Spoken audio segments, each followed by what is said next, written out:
오늘 오전에 조선중앙통신이 보도한 내용인데 결론적으로 이 얘기예요. 금강산 관련해가지고 남조선 끼어들 자리 없다. 우리 거다라는 얘기인 것 같아요. 이 얘기는.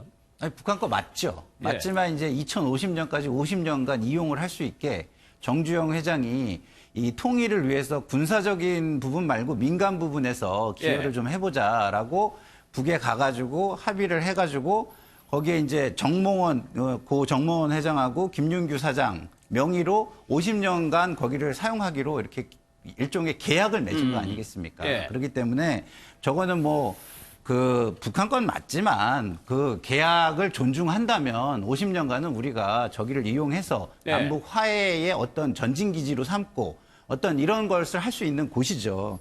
그런데 이제 문제는 뭐냐? 과거에 그거를 했던 사람들, 스토리를 간직했던 사람들은 지금 빠져 있다는 건 좀 아쉬운 것 같아요. 그때에 했던 사람들을 다시 좀 이렇게 동원해서 예. 가용자원을 모두 동원해서 그냥 김현철 장관과 현정은 회장만 만나서 이야기할 게 아니라 예. 북한 입장에서 보면 이 두 분 다 과거에 관련이 없는 분들이거든요. 예. 근데 저걸 다시 되살리려면 그리고 과거에 우리가 했던 계약의 정당성을 주장을 하려면 시작했던 사람들도 가용자원을 동원해서 같이 함께 이야기하는 것이 좋겠다. 저는 이런 생각이 좀 예. 듭니다. 근데 북한이 오늘 발표를 하면서 최후 통첩이라는 얘기를 11일 날 했다. 그러니까 11일에 우리나라에서 주장이 고집한다면 최후 통첩을 했다라고 그간의 협상 과정을 밝혔습니다. 이 부분을 왜 밝혔을까 궁금한데 어제 김현철 장관하고 현정은 회장이 만나는 장면이 있었죠.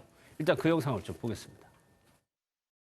회장님도 저도 좀 걱정이 많은 시기인 것 같습니다. 현대와 정부가 정말 긴밀하게 소통하면서 해법을 찾아야 되지 않을까 하는 생각이 듭니다. 저희도 정부하고 잘 협의해서 지혜롭게 대처해 나가도록 하겠습니다. 좋은 해결 방안을 찾아서 북측과도 좋은 관계가 되었으면 좋겠습니다.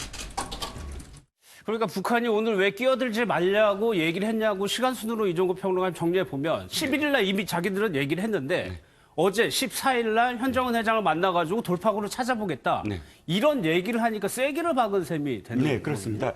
사실 어저께 그 현정은 회장과 또 김현철 통일부 장관이 만난 건 예. 어떤 의미에서는 북한에 보내는 메시지 같은 거였다. 즉, 우리 11일 날 뭐 최후 통첩을 했지만 그것과 관련해서 일단 당사자이잖아요. 현대는 거기에 예. 민간 시설로서는 뭐 온천이라든지 골프장이라든지 또 온정각이라든지 여러 시설들이 사실 철거될 위기에 놓인 당사자인 현정은 현대그룹 회장과 통일부 장관이 만나서 해법을 이제 모색하고 있는 과정이다. 예. 그러니까 시간을 더 달라. 어떤 의미에서는 좀 시간을 벌 수 있는 그런 모멘텀을 북한에 지금 메시지로 던졌다라고도 볼 수 있거든요. 40분 동안 사실 실질적으로 어떤 해법을 오갈 수는 없는 상황이고 예. 그러다 보면 우리 쪽 정부에서는 계속 만나서 이야기하자. 만나서 그랬죠. 실무 협상을 하자는 것인데 북한은 아니야 그냥 문서로 해도 되니까 시간 지켜서 빨리 와서 갖고 가라 이런 입장을 견지하고 있지 않습니까? 예. 그러니까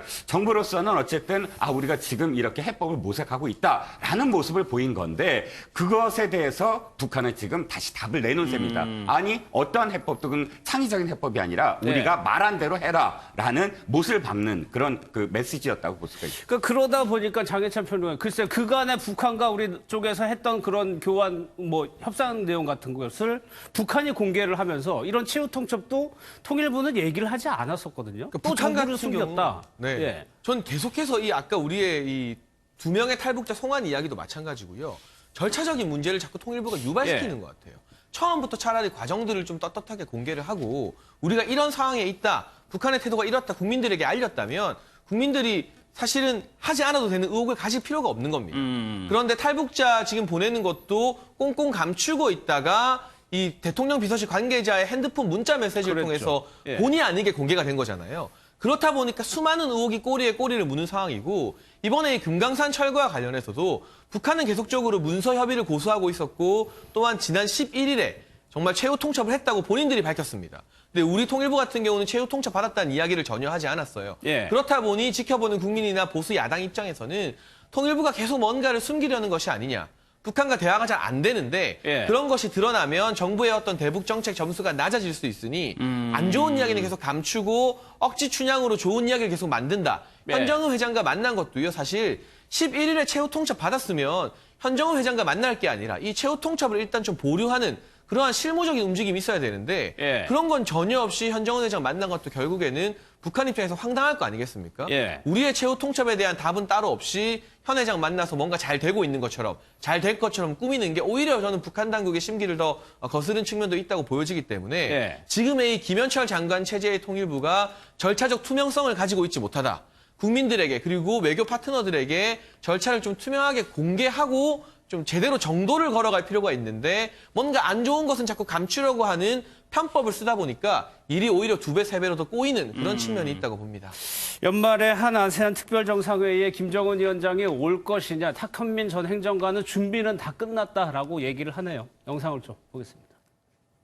브루나이, 캄보디아, 인도네시아, 라오스, 말레이시아, 미얀마, 필리핀, 싱가포르, 태국, 베트남. 요! 아세안 국가들의 유구한 역사와 활력 넘치는 에너지를 사랑하는 한 사람으로서 이번 정상회의를 통해 한국과 아세안의 믿음이 더욱 단단하게 다져질 수 있도록 희망합니다. 2019 한 아세안 특별 정상회의 성공적으로 개최되길 응원하겠습니다. 팽팽!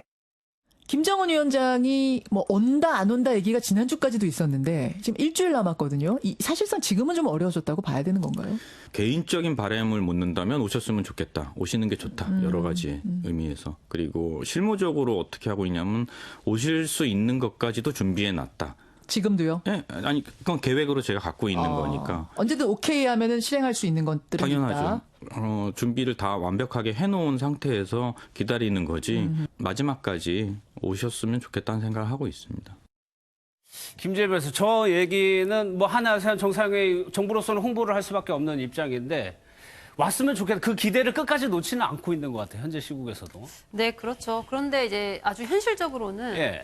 김정은 위원장이 과연 다자회담 자리에 지금 모습을 시국에. 드러낼 수 있을 것인가라는 것에 대해서는 약간 현실 가능성 자체에 의문이 좀 생기는 그런 상황인 것 같습니다. 예. 근데 이제 만약에 미국과의 대화가 잘 진전됐고 이제 북한이 이제 국제사회 무대에서 본격적인 정상국가로 활동하겠다라고 그렇게 다짐을 했으면 모르되 지금 현재 상태에서는 조금 움직이기 어려운 그런 측면이 좀 많아 보이고요. 예. 근데 저는 계속적으로 이 남북한 간의 커뮤니케이션 문제를 좀 지적하지 않을 수가 없는데 예. 아까도 그랬듯이 북한이 의도하는 것을 우리는 그대로 받아들이지 않고 항상 왜곡해서 일방적으로 발표하는 경향이 있어요. 근데 예. 저는 그게 우리 쪽에서 계속해서 이제 북한과의 어떤 대화가 잘 될 것이라는 희망을 가지고 그런 의도로 이렇게 하는 것은 이해는 되지만 그것이 과연 서로 간의 이해를 높이는 데는 얼마나 큰 도움이 될지 약간 의문이고 이번에도 마찬가지로 김정은 국무위원장이 부산 방문을 준비해 왔다. 근데 예. 일단 북한의 의사는 우리가 묻지 않았잖아요. 이제 그런 상황에서 항상 예. 일방적으로 우리가 초대할 것이다, 우리가 기대하고 있다 이렇게 이야기하는 것이 과연 얼마나 효과적일까에 대해서는 근본적인 의문이 좀 있습니다. 알겠습니다.